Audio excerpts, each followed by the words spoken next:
Question number 5 है हमारा। ये पाइथागोरस प्रमेय पे है। जो क्वेश्चन नंबर 5 है हमारा, ये पाइथागोरस प्रमेय पे है। देखो समझ में आएगा। ये हमारा जो एक्सरसाइज है वो 4.2 है।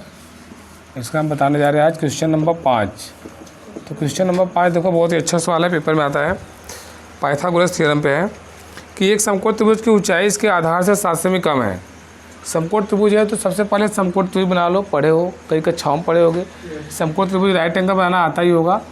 तो एक समकोण त्रिभुज बना लो पहले, समकोण त्रिभुज। तो समकोण त्रिभुज कैसे होता है? ऐसे ही होता है ना। तो बोला गया इसका नाम दे दो अपने से। नाम तो इसमें दिया नहीं है तो नाम अपने से दे दो, कोई भी नाम दे दो, ए बी और सी। तो समझना, एक समकोण त्रिभुज की ऊंचाई जो है इसके आधार से 7 सेमी कम है। जो इसकी ऊंचाई है आधार से 7 सेमी कम है, तो आधार को हम क्या करेंगे? मानेंगे, लेट करेंगे। तो हम इसको यदि बेस को x मान लें तो जो ऊंचाई है आधार से 7 सेमी कम है बोला है, तो कम है मतलब x - 7। जो ये समझ गया वो हल कर लेगा। तो ऊंचाई जो है आधार से 7 सेमी कम है तो x - 7 हो गया। यदि कर्ण 13 सेंटीमीटर हो, कर्ण 13 सेंटीमीटर हो तो अन्य दो भुजाएं ज्ञात करो। बस हल हो गया, इतना ही समझना था।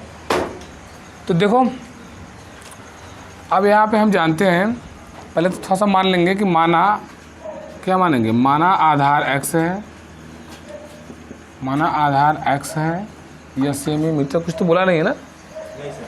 माना आधार x है, कोई बात नहीं। माना आधार x है तो ऊंचाई, तो ऊंचाई कितनी हो जाएगी? आधार से 7 सेमी कम है तो x - 7 इतना होगा कि नहीं। अब देखो हम लोग जानते हैं कि पाइथागोरस थ्योरम जो होता है, पाइथागोरस प्रमेय से, पाइथागोरस प्रमेय से, तो पाइथागोरस प्रमेय से जो होता है हम जानते हैं कि कर्ण का स्क्वायर जो होता है वो लंब का स्क्वायर धन आधार का स्क्वायर के बराबर होता है। बहुत अच्छे से कक्षा 8 में पढ़े हो पाइथागोरस थ्योरम। हाँ, कर्ण का स्क्वायर बराबर लंब का स्क्वायर धन आधार का स्क्वायर। तो देखो कर्ण का स्क्वायर कितना हो जाएगा? 13 का स्क्वायर बराबर लंब का स्क्वायर x - 7 का स्क्वायर धन आधार का स्क्वायर x का स्क्वायर। 13 13 हम 169 और यहाँ पे a - b का होल स्क्वायर, तो a square plus b square 7 7 49। आ रहा समझ में? अब -2ab, तो 2 7 14x -14x plus x square.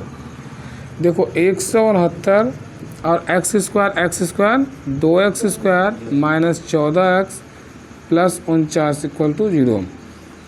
देखो और अच्छे से क्रम से कर लो।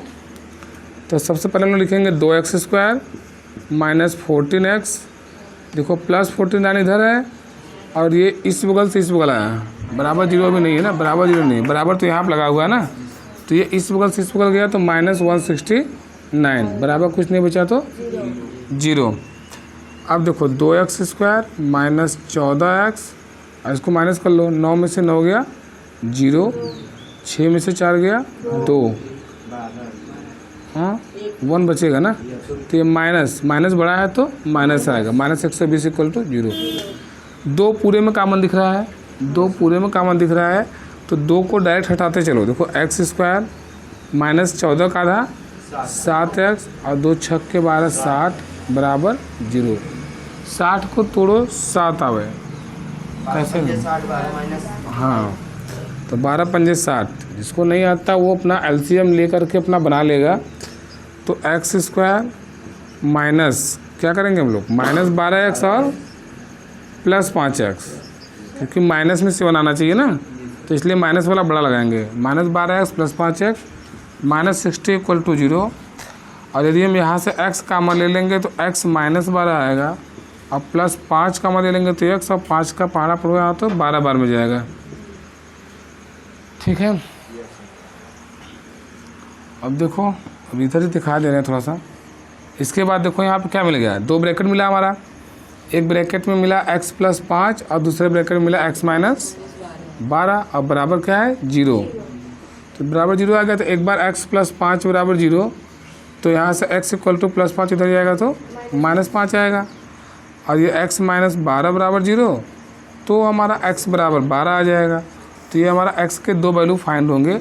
लेकिन हमें अन्य दो भुजाएं मतलब कड़ दिया है, लंब और आधार ज्ञात करना है। अब देखो ये कंडीशन अलग अलग हो गया कि ज़रूरी नहीं है कि आधार बड़ा हो या लंब बड़ा हो, लेकिन ये ज़रूरी है कि कड़ तो बड़ा होना चाहिए सबसे। तो कड़ तो गिवन है, हमको ये दोनों कन्फ्यूजन है, तो कोई दिक्कत नहीं है। देखो अब यहाँ पर हम लोग करेंगे ये चीज़ कि यदि लंब हम क्या माने हैं, आधार माने हैं ना, तो यदि आधार अर्थात जो बेस है ये कितना आ गया, -5 तो आएगा नहीं, हटा दो इसको ना, -5 तो आएगा नहीं, माइनस को अमान्य कर दो, दूरी ऋणात्मक नहीं होती, पता है कि नहीं। जो डिस्टेंस होता है, लंबाई हो चाहे चौड़ाई हो चाहे वो दूरी होगा ना थोड़ा, तो माइनस में होते रहे, माइनस नहीं ध्यान दिए हम। तो x बराबर 12 आ गया, तो जब x बराबर 12 आ गया, इसको प्लस मान के भी हल करते तब भी वही आएगा, 12 5 आएगा ही। तो देखो जब x बराबर 12 तो हमारा क्या आया, ये आधार, कि जब आधार बराबर 12 तो हमारा ऊंचाई कितना हो जाएगा, हाँ तो 12 - 7, तो 7 5 12, तो ये कर रहे थे ना, 12 5 तो आएगा ही। तो हमारा आधार आ गया 12, ऊंचाई आ गया 5 और कड़ 13 हमारा दिया हुआ है। देखो एक क्वेश्चन और बचा हुआ है हमारा इस प्रश्नावली का, क्वेश्चन नंबर 6। क्वेश्चन नंबर 6 भी हमारा थोड़ा सा दिमाग वाला प्रश्न है, अच्छा प्रश्न है।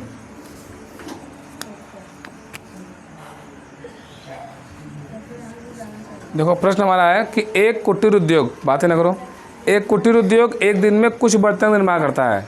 तो कुछ बर्तन निर्माण करता है, तो माना एक कुटीर उद्योग, लेट कर लेते हैं, एक कुटीर उद्योग जो दिया हुआ है, एक कुटीर उद्योग एक दिन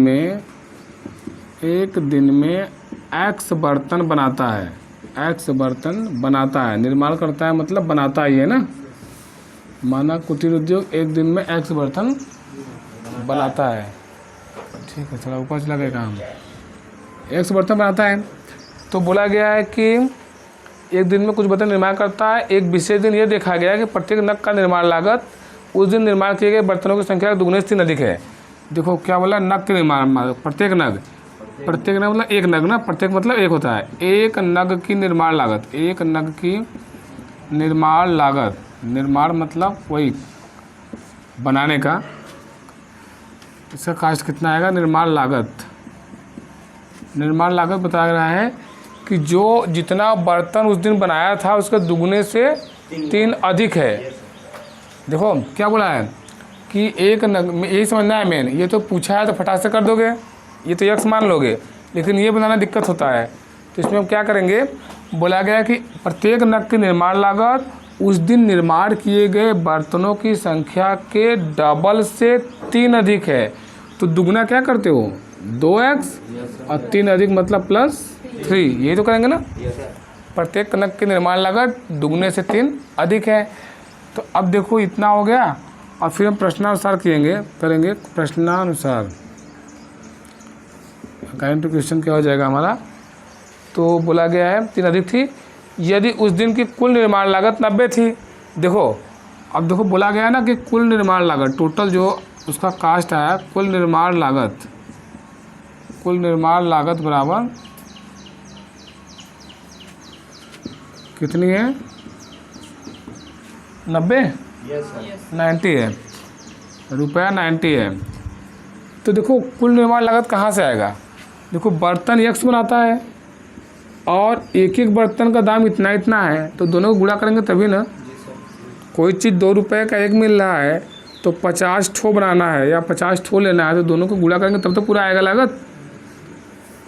तो उसी प्रकार से हमारा x तो बर्तन बनाता है और हर एक बर्तन का दाम इतना इतना है, तब तो कुल उस दिन पूरा निर्माण किया तो 90 रुपये आया, मतलब x और ये इंटू हो जाएगा हमारा ब्रैकेट में, इंटू हमारा हिडन होता है, ये गुड़ाई होता है यहाँ पे ना, बराबर ₹90, रुपया ऐसे लिख देते हैं, न लिखो तब भी कोई दिक्कत नहीं है, 90 रुपया उसका हो गया।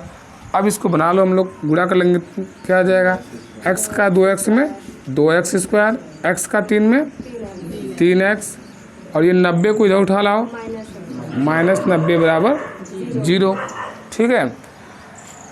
90 दूनी 180, 90 दूनी 180, 180 को तोड़ो कि 3 आवे, 3 आवे। तो 180 को तोड़ो 3 आवे, देखो 2 90 आ जाएगा, फिर 2 से तोड़े 45 आ गया, फिर 3 से करोगे तो 15 आएगा, फिर 3 5 15 आएगा, 5 1 कम 5 आएगा।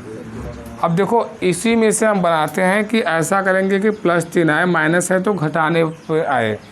तो देखो क्या करेंगे हम लोग, 12 15 तो मनमाए ना बोलो, 2 दूनी 4 हैं 12, 12 15 सही तो है। देखो यहाँ पे 2 दूनी 4 हैं 12, इन्हीं सबसे मिलके बनना चाहिए हमारा गुणनखंड। 8 से पढ़ते आ रहे हो तो 5 है 15, 15 में से 12 जाएगा तो 3 आएगा।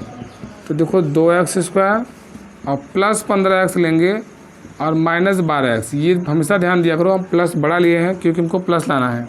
जब माइनस लाना होता तो -15 +12 लिखते हैं, जब माइनस लाना होता तो ये ध्यान दिया करो, -90 = 0। अब देखो यहाँ से कुछ कॉमन मिल नहीं रहा है, इन दोनों में कॉमन कुछ है, x है, x है तो यहाँ पे क्या हो जाएगा 2x + 15 और माइनस यहाँ पे क्या होगा 6, तभी तो 6 दूनी 12 आएगा, 2 नहीं आएगा तो गड़बड़ा जाएगा ना। 6 दूनी 12 2x और 15 छक्का 90 होता ही है, और माइनस कॉमन लिए हो तो माइनस वाला क्या होगा प्लस, तो +15 = 0। तो देखो यहाँ पे जो हमारा बन गया, हमारा क्या बनेगा, एक ब्रैकेट में हमारा बना x - 6 और दूसरे ब्रैकेट में बना 2x + 15 = 0 है, ये है। तो यहाँ से हमारा क्या हो जाएगा, देखो ये जब x - 6 दिख रहा है, तो बगल में देखते हैं हम लोग, बगल में देखते हैं, यहाँ पे क्या आया था x - 6 है ना। देखो यहाँ पे जब x - 6 = 0 हुआ तो x -6 उधर गया तो क्या आएगा 6 आएगा, और ये 2x + 15 = 0 आया, तो 2x बराबर क्या आएगा -15, और x निकालेंगे तो -15/2 नहीं आएगा, ये गुणा में तो बटा में नहीं आएगा, आएगा। लेकिन तुम ये जानो कि -15/2 हो सकता है किसी दिन निर्माण किया गया जो क्या बना रहा है बर्तन, माइनस में निर्माण होता है कभी, माइनस में निर्माण का मतलब जिसके घर में उठा ले जाएगा, हाँ माइनस निर्माण कहाँ से होगा। तो अतः x का मान कहाँ आया, ये आया ना, ये हमारा अमान्य हो जाएगा क्योंकि माइनस में निर्माण नहीं होता, माइनस में दूरी हमारी नहीं होती। तो देखो अब अतः हम आगे कर लेंगे, अतः हमारा यहाँ कहाँ आएगा, अतः यही, अतः क्या हो जाएगा हमारा जो x का मान आया, x = 6 आया, तो x क्या माने थे, एक दिन में बर्तन मतलब कितने हो गए हमारे 6 बर्तन हो गए, बर्तन हमारे एक दिन में 6 हो गए, और निर्माण किए गए नग की लागत जो होगी 2 × 3 अधिक है, तो 2 गुना कर दो, 2 × 6 और 3 अधिक मतलब 15, नहीं समझा रहा है, 6 और पड़ता है 15, मतलब कि एक दिन में 6 बर्तन बनाता है और हर एक बर्तन 15-15 रुपए का होता है, तभी तो 15 छक्का 90 उस दिन की पूरी कमाई करता है, बनाता है बर्तन, ठीक है।